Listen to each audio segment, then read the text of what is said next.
കഴിഞ്ഞ ദിവസം big boss വീട്ടില് വസ്ത്രധാരണത്തിനെ കുറിച്ച് ഒരു വഴക്ക് നടന്നു. ജിൻഡോയും ശരണ്യയും തമ്മിലാണ്. ശരണ്യയുടെ ഡ്രസ്സ് അത് മോശമാണോ എന്ന് ചോദിച്ചാൽ അത് കാണുന്നവരുടെ കാഴ്ചപ്പാടാണോ അതെങ്ങനെ വേണം എന്നുള്ളത് തീരുമാനിക്കുന്നത്. എൻ്റെ ഒരു കാഴ്ചപ്പാടിലാണെങ്കിൽ എനിക്കതത്ര വൃത്തികേടായിട്ട് തോന്നിയില്ല. ഓരോരുത്തരുടെ ഇഷ്ടമാണ് അവരേത് ഡ്രസ്സ് ധരിക്കണം എന്നുള്ളത്. പക്ഷെ ജിൻഡോ പ്രശ്നമുണ്ടാക്കിയുള്ള ആ ദിവസത്തെ ഡ്രസ്സിൽ അതൊരു ജംസ്യൂട്ടാണ്. ആ മുട്ടിന്റെ സൈഡെല്ലാം നന്നായിട്ട് കീറി പറഞ്ഞ പോലെ ഇരിക്കുന്നത്. അത് അവരുടെ ഒരു ഫാഷനാണ്. അത് ഇരിക്കുമ്പോഴും കിടക്കുമ്പോഴും എല്ലാം ആ വശമൊക്കെ കാണുന്നുണ്ടെങ്കിലും ഇപ്പം ഒരു കുട്ടി ട്രൗസർ ഇട്ട് നടക്കുകയാണെങ്കിൽ അത് ബോറുണ്ടോ എന്ന് ചോദിച്ചാൽ ബോറില്ല എന്ന് പറയുന്നിടത്ത് ആ ഒരു ഡ്രസ്സ് ആ ഒരു പാൻറ് കീറിയത് വലിയ കുഴപ്പമില്ല എന്ന് എനിക്ക് തോന്നുന്നു. പിന്നെ ഈ സീസണിൽ നമ്മൾ പ്രതീക്ഷിച്ച പോലെ അല്ലെങ്കിൽ എന്താ പറയുക ഡ്രസ്സ് വളരെ മോശമായിട്ട് അങ്ങനെയൊന്നുമില്ല. കാരണം കഴിഞ്ഞ സീസണിൽ ലച്ചുവിന്റെ കുറച്ച് ഡ്രസ് കോഡ് ഉണ്ടായിരുന്നു. അതൊക്കെ കുറെ ചർച്ച ചെയ്യപ്പെട്ടതാണ്. അങ്ങനെയുള്ളതുകൊണ്ട് ഈ സീസണിൽ എന്താ പറയുക മറ്റ് സീസണുകളെയൊക്കെ അപേക്ഷിച്ച് അങ്ങനെ ഒരു മോശമായി വസ്ത്രം ധരിക്കുന്നവരാരുമില്ല. എല്ലാവരും ആ ഒരു കാര്യത്തിൽ വളരെ നീറ്റാണ്. പക്ഷെ ഒരു സ്ഥലത്ത് ഒരു കാര്യമുണ്ട്, അത് ഞാൻ പറയുന്നുണ്ട്, പിന്നെ പറയാം. അപ്പൊ പിന്നെ നമ്മൾ ഈ കാണുന്നത് റസ്മിന്റെ ഡ്രസ്സാണ്. അതെവിടെയും ബോറായിട്ട് എനിക്ക് തോന്നുന്നില്ല. അത് വളരെ നീറ്റായിട്ടുണ്ട്. ആ ഇടുന്ന രീതിയും ഇതും രശ്മിന് അത് നന്നായിട്ട് ഇണങ്ങുന്നുമുണ്ട്. പുള്ളി അങ്ങനെയാണ് പുറത്തൊക്കെ എന്ന് പറഞ്ഞിട്ടുണ്ട്, ലൈവില് പറഞ്ഞിട്ടുണ്ട്. സോ അവിടെയും നമുക്ക് വൃത്തികേടില്ല തോന്നിയിട്ടില്ല. ഇതൊക്കെ എൻ്റെ വിലയിരുത്തലാണ്. നമ്മൾ ഈ ഒരു പ്രേക്ഷക എന്ന നിലയിലും പിന്നെ സ്ത്രീകൾ എന്ന നിലയിലും നമ്മുടെ വീട്ടില് കുട്ടികളാണെങ്കിൽ എങ്ങനെയാണ് എന്നതെല്ലാം കണക്കിലെടുത്തിട്ടാണ് ഞാൻ എൻ്റെ അഭിപ്രായം പറയുന്നത്. സോ അതുപോലെ ശ്രീതു 1-2 ദിവസം ഇതുപോലെ ഒരു കുട്ടി ട്രൗസർ അങ്ങനെ ഇടുന്നുണ്ട്. അതും മുട്ടോളം ഉണ്ട്. അവിടെയും നമുക്ക് ബോറായിട്ട് തോന്നിയിട്ടില്ല. അതുപോലെ രശ്മിന്റെ ആ ഒരു ട്രൗസർ കണക്ക് ഇടുന്നത് അത് മുട്ടോളം വരുന്നുണ്ട്. അതിൽ നമുക്ക് അങ്ങനെ ഇറുകി പിടിച്ചിട്ടും അങ്ങനെയൊന്നും നമുക്കത് പറയാൻ പറ്റില്ല. എന്നല്ല, ഒരു കുറ്റം കണ്ടുപിടിക്കാനൊന്നുമില്ല. എല്ലാം വളരെ നീറ്റാണ്. അപ്പൊ നമുക്ക് വസ്ത്രധാരണത്തിൽ ആരെയും പറയേണ്ട കാര്യമില്ല എന്ന് എനിക്ക് തോന്നി. പിന്നെ ശരണ്യയുടെ ഇപ്പൊ ഇട്ട ഡ്രസ്സ് അതൊരു ജംസ്യൂട്ട് മുട്ടിന്റെ ആ സമയം അവിടെയൊക്കെ കീറിയതില് ജിൻഡോ ഇത് കുടുംബ പ്രേക്ഷകർ കാണുന്നതല്ലേ, ഇത് കുഞ്ഞുങ്ങളടക്കം വലിയവരും മുതിർന്നവരും എല്ലാവരും കുടുംബത്തോടെ ഇരുന്ന് കാണുമ്പോൾ ഇമാതിരി ഒരു വസ്ത്രധാരണം ശരിയല്ല എന്ന് പറയുന്നത് ജിൻഡോന്റെ പെർസ്പെക്റ്റീവില് ഒക്കെ ആയിരിക്കാം. പക്ഷെ ശരണ്യ അത് തിരിച്ചു പറയുന്നത് എനിക്കിഷ്ടമാണ്, എൻ്റെ വീട്ടുകാർക്ക് കുഴപ്പമില്ല, എനിക്ക് കുഴപ്പമില്ല, എൻ്റെ ഭർത്താവിന് കുഴപ്പമില്ല എങ്കിൽ നിങ്ങൾക്ക് എന്താണ് കുഴപ്പം, ഇത് എൻ്റെ ഇഷ്ടമാണ് എന്ന് പറയുന്നിടത്ത് പിന്നെ അവിടെ ഒന്നും പറയാനില്ല. പിന്നെ അവിടെ ജിൻഡോ പറയുന്നതിൽ ജിൻഡോന്റെ അഭിപ്രായം പറഞ്ഞു എന്ന് നമുക്ക് കണക്കാക്കാം. പക്ഷെ ശരണ്യ ധരിക്കുന്ന ഡ്രസ്സിൽ ശരണ്യയുടെ ഇഷ്ടമാണ്. എനിക്ക് ഞാൻ ഇപ്പോഴും പറഞ്ഞു, ഇപ്പൊ എനിക്ക് അതിൽ വലിയ കുഴപ്പമായിട്ട് തോന്നിയില്ല. പക്ഷേ ശരണ്യ കഴിഞ്ഞ വീക്കിൽ ഒരു ഡ്രസ്സ് ധരിച്ചിരുന്നു. എനിക്ക് തോന്നുന്നത് ഒരു പിങ്ക്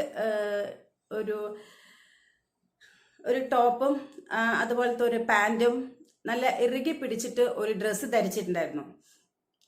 ഞാൻ അപ്പം അതിനെ കുറിച്ചിട്ടൊന്നും പറഞ്ഞിരുന്നില്ല. പക്ഷെ അത് എന്താ പറയുക, ഒരു കണ്ട വീഡിയോ ലൈവ് കണ്ടവർക്ക് എപ്പിസോഡ് കണ്ടവർക്കൊക്കെ അറിയാൻ പറ്റും. നമ്മുടെ ശരീരത്തോട് വെച്ച് തയ്ച്ച പോലെ അത്രയും അങ്ങനെ ഫിറ്റായിട്ട് ബോഡി ഫിറ്റായിട്ട് ഉള്ള ഡ്രസ്സിൽ ഈ നമ്മുടെ ഈ ശരീര വടിവുകൾ ഉണ്ടല്ലോ, ഇങ്ങനെ നിൽക്കുമ്പോഴും ഇരിക്കുമ്പോഴും അതെല്ലാം പോയിന്റ് ഔട്ട് ചെയ്ത് എടുത്ത് കാണിക്കുന്ന ഒരു ഡ്രസ്സ് ഇട്ടിട്ടുണ്ടായിരുന്നു. അത് നമ്മൾ നിന്നാലും നമ്മുടെ എന്താ പറയാ അവയവങ്ങളെല്ലാം ഇങ്ങനെ വിസിബിളായിട്ട് അറിയും. ഓപ്പോസിറ്റ് കാണുന്നവർക്ക് നമ്മളിപ്പോൾ എന്തെങ്കിലും ഒരു ടോപ്പിക് പറയണമെങ്കിൽ എന്താ പറയാ ശ്രദ്ധ മാറിപ്പോകും എന്നൊക്കെ പറയാറില്ലേ, അതുപോലത്തെ. അതായത് നമ്മളിപ്പോ കുറച്ചു പേരും കൂടിയിരുന്ന് സംസാരിക്കുകയാണെങ്കിൽ നമ്മൾ മറ്റുള്ളവരുടെ മുഖത്ത് നോക്കുമ്പോൾ പെട്ടെന്ന് നമ്മുടെ കണ്ണ് എല്ലായിടത്തും പോകും. ഒരാളെ കാണുന്ന കാഴ്ചയിൽ എന്തിനു നോക്കി എന്ന് പറയുന്നതിലൊന്നും അർത്ഥമില്ല. കാണുന്ന കാഴ്ചയിൽ നമുക്ക് അങ്ങനെ കാണുമ്പോൾ പെട്ടെന്നൊരു എന്താ പറയുക നമ്മുടെ ഒരു ശ്രദ്ധ മാറിപ്പോകുന്ന വിധത്തിലുള്ള ഒരു ഡ്രസ്സ് ശരണ്യ ഇട്ടിട്ടുണ്ടായിരുന്നു. ആ ഒരു വിഷയത്തിൽ പേഴ്സണലായിട്ട് എനിക്ക് പറയുകയാണെങ്കിൽ അത് വേണ്ടിയിരുന്നില്ല എന്ന് എനിക്ക് തോന്നി. ഇത് ശരണ്യയുടെ ഇഷ്ടമാണ്, ശരണ്യയുടെ ഭർത്താവാണ് അയച്ചു കൊടുക്കുന്നത് ആ ഡ്രസ്സ്, വീട്ടുകാർക്ക് കുഴപ്പമില്ല, ഇതൊക്കെ ശരി തന്നെ. പക്ഷെ ആ ഒരു വശത്ത് ഇപ്പൊ ഈ പറയുന്ന പോലെ ലാലേട്ടൻ ഇടയ്ക്കൊക്കെ വന്നിട്ട് ഇവർക്കൊരു ഓർമ്മപ്പെടുത്തലുണ്ട്, ഇത് ഒരുപാട് കുടുംബ പ്രേക്ഷകർ കാണുന്നതാണ് എന്ന് പറയുന്നിടത്ത്, കോടിക്കണക്കിന് ആളുകൾ കാണുന്ന ഇടത്ത്, കുടുംബ പ്രേക്ഷകർ കാണുന്നിടത്ത് ഇതുപോലത്തെ ഒരു ഷോയിൽ ഒറ്റ ദിവസം തന്നെ എത്രയോ പേരാണ് ഇങ്ങനെ ഇരുന്ന് കാണുന്നത്, ലൈവും ഇതുപോലെ എപ്പിസോഡും. ആ സമയത്ത് ആ ഒരു ഡ്രസ്സ് ധരിക്കുന്നതിൽ ഒരുപാട് പേര് കാണുന്നതല്ലേ. അപ്പം അത് വേണ്ടിയിരുന്നില്ല എന്ന് എനിക്ക് തോന്നി. ഇത് എൻ്റെ അഭിപ്രായമാണ്. ആ ഒരു ഡ്രസ്സ് നമ്മളെല്ലാവരും കൂടെ കാണുമ്പോൾ ടി വിയുടെ മുൻപിൽ നമ്മുടെ ഫാമിലിയിൽ ഇപ്പം ആണുങ്ങളും പെണ്ണുങ്ങളും നമ്മുടെ കുടുംബത്തിൽ ആരൊക്കെ ഉണ്ടോ അവരെല്ലാവരും ചേർന്ന് കാണണം. അപ്പോൾ ഈ ശരണ്യ ഇങ്ങനെ ഇരിക്കുമ്പോഴും നിൽക്കുമ്പോഴുമുള്ള ആ ഒരു ചില നമ്മുടെ ശരീരത്തിന് എന്താ പറയുക, ഈ ചില പെയിന്റിങ്സ് ഒക്കെ ഉണ്ടല്ലോ, അതിനെക്കുറിച്ച് എനിക്ക് എങ്ങനെ പറയണം എന്നുള്ളത് അറിയില്ല. ഫുള്ളായിട്ട് ബോഡിയിൽ ഇങ്ങനെ പെയിന്റ് ചെയ്തിട്ട് ചിത്രശലഭങ്ങളൊക്കെ ആയിട്ട് ഇങ്ങനെ ഇരുത്തുന്ന പോലത്തെ ഒരു സംഭവമില്ലേ, അതുപോലത്തെ ഉണ്ട്. അത് നമ്മൾ കുടുംബത്തോടെ ഇരുന്ന് കാണുമ്പോൾ നമ്മുടെ കൂട്ടത്തിൽ ആണുങ്ങൾ, നമ്മുടെ വീട്ടിലെ ആണുങ്ങൾ തന്നെ ഇരുന്ന് കാണുമ്പോൾ വേറൊരു സ്ത്രീയിലാണ് അങ്ങനെ ഒരു പോയിന്റ് ചെയ്ത നമ്മുടെ ശരീര വടിവുകൾ എടുത്ത് കാണുമ്പോൾ നമുക്കത് ബുദ്ധിമുട്ട് തോന്നുന്നുണ്ട്, എനിക്ക് തോന്നുന്നുണ്ട്. സോ ഞാൻ എൻ്റെ അഭിപ്രായമാണ് പറഞ്ഞത്. അതിൽ ശരണ്യക്കും ശരണ്യന്റെ ഫാമിലിക്കും കുഴപ്പമില്ലായിരിക്കാം, പക്ഷെ നമ്മൾ കാണുന്നവർക്ക് അത് കുറച്ച് അരോചകരമായിട്ട് തോന്നിയ ഒരു സംഭവമായിരുന്നു. ഞാൻ എൻ്റെ കാര്യമാണ് പറഞ്ഞത്. പക്ഷെ ആ വീട്ടിൽ ആരും അത് പ്രതികരിച്ചില്ല. എനിക്ക് തോന്നുന്നു അത് പ്രതികരിച്ചെങ്കിൽ വലിയൊരു വിഷയത്തിലേക്ക് പോയതന്നെ. പക്ഷെ അത് അവനവന്റെ ഇഷ്ടമല്ലേ എന്ന് പറഞ്ഞ് ഇവരാരും ഒന്നും പ്രതികരിച്ചില്ല. പക്ഷെ അത് വെച്ച് നോക്കുമ്പോൾ ശരണ്യ ഇപ്പം ഇട്ട ഡ്രസ്സിനോട് എനിക്ക് ഒന്നും തോന്നിയില്ല. കാരണം അതൊന്നും വലിയ വിഷയമല്ല. ആ ഒരു കീറി പറഞ്ഞതുപോലെ ഇരുന്ന് അതൊരു ഫാഷൻ, അതൊന്നും വലിയ വിഷയമല്ല. മുട്ടിൻ്റെ അടുത്ത് വലിയൊരു എന്താ പറയുക, ഒരു മുറം കണക്കെ കീറിപ്പളി പറഞ്ഞതാണ്. ഇരിക്കുമ്പോൾ കുറച്ചും കൂടെ എന്താ പറയുക, മുട്ട് വലിയ വട്ടത്തിൽ അങ്ങനെ കാണാൻ പറ്റും, അത്രയേ ഉള്ളൂ. അതിനൊരു ബോറായിട്ട് കാണേണ്ടതില്ല.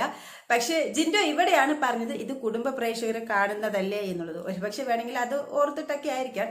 പക്ഷെ എൻ്റെ ഒരു പേഴ്സണൽ അഭിപ്രായം എന്ന് പറഞ്ഞാൽ ഈ സീസണിൽ അങ്ങനെ ആരും ബോറായിട്ടൊന്നും എനിക്ക് തോന്നിയിട്ടില്ല. നമ്മുടെ ഗേൾസ് അതിലെല്ലാം ഭയങ്കര നല്ല നീറ്റായിട്ടുള്ള ആളുകളാണ്. എല്ലാവരും ഡ്രസ് കോഡും കണ്ടിട്ടുണ്ടെങ്കിൽ നമുക്ക് കുറച്ച് അഭിമാനിക്കാം. എനിക്ക് അങ്ങനെ തോന്നുന്നു. നമ്മൾ ഈ വീട്ടിലിരുന്ന് നമ്മൾ കുടുംബത്തോടെ ഈ കാണുമ്പോൾ നമ്മുടെ പെൺകുട്ടികൾ അത് ഏത് സിനിമയിൽ നിന്ന് വന്നവരായിരിക്കാം, മോഡൽ ആയിട്ട് വന്നവരായിരിക്കാം, അല്ലെങ്കിൽ സോഷ്യൽ മീഡിയ ഇൻഫ്ലുവൻസർ ആയിരിക്കാം, അല്ലെങ്കിൽ സീരിയൽ മേഖലയിൽ നിന്ന് വന്നവരായിരിക്കാം, എന്ത് തന്നെ ആയിക്കൊള്ളട്ടെ, അവർ ഇത്തവണത്തെ ആ ഡ്രസ്സൊക്കെ വെച്ച് നോക്കുമ്പോൾ അത് ഭയങ്കര അടിപൊളിയായിട്ടാണ് എനിക്ക് തോന്നിയത്. ഈ ഒരു വിഷയം മാത്രം എൻ്റെ മനസ്സിലുണ്ടായിരുന്നു. ആ സമയത്ത് ഞാനിങ്ങനെ വീഡിയോ പറയാ എന്നൊക്കെ വിചാരിച്ചാണ്. പിന്നെ ഞാനത് വേണ്ട, കാരണം സ്ത്രീകളെ കുറിച്ച് തന്നെ ഈ ഡ്രസ്സിന്റെ വിഷയത്തിൽ ഇങ്ങനെ പറയണോ എന്ന് വിചാരിച്ചിട്ട് ഞാനത് പറയാതിരുന്നാണ്. ഇപ്പോൾ അത് ഒരു എന്താ പറയുക, ജിൻഡോയ്ക്കും ശരണ്യയ്ക്കും തമ്മിൽ ഈ ഒരു തർക്കം വന്നതുകൊണ്ട് മാത്രം ഞാനത് നിങ്ങളുടെ ശ്രദ്ധയിലേക്ക് പെടുത്തിയതാണ്. അപ്പൊ ഇതിനെ കുറിച്ചിട്ടുള്ള നിങ്ങളുടെ അഭിപ്രായം എന്താണ്? ഡ്രസ് കോഡ് എനിക്ക് വലിയ കുഴപ്പമില്ലാതെ തോന്നി. ഈ ഒരു വിഷയം ശരണ്യയുടെ ആ ഒരു ഡ്രസ്സ്, അതിനെക്കുറിച്ച് നിങ്ങളുടെ അഭിപ്രായം. ഞാൻ ഇപ്പോഴും പറഞ്ഞത് എൻ്റെ അഭിപ്രായമാണ് കേട്ടോ. ഇതിൽ നിങ്ങൾക്ക് യോജിക്കാം, വിയോജിപ്പ് ഉണ്ടാകാം, അത് ഓരോരുത്തരുടെ ഇതാണ്. ഞാൻ വളരെ മോശം എന്നുള്ളതല്ല പറഞ്ഞത്. നമ്മൾ നമ്മുടെ വീട്ടിലുള്ള ആണുങ്ങളൊക്കെ ആയിട്ട് കാണുമ്പോൾ നമുക്ക് എന്തോ പോലെ കാരണം സ്ക്രീനിൽ ആ കുട്ടിയെ ആ രീതിയിലല്ലേ കാണുന്നത്. അപ്പൊ നമുക്ക് അങ്ങനെ ഇരിക്കുമ്പോൾ എനിക്ക് തോന്നിയിട്ടുണ്ട്. സോ ഞാൻ അതാണ് പറഞ്ഞത്. അപ്പൊ അതിനെക്കുറിച്ച് നിങ്ങളുടെ അഭിപ്രായം കമന്റ് ചെയ്തോളൂ. അടുത്ത വീഡിയോ ആയിട്ട് നമുക്ക് വീണ്ടും കാണാം. ബൈ.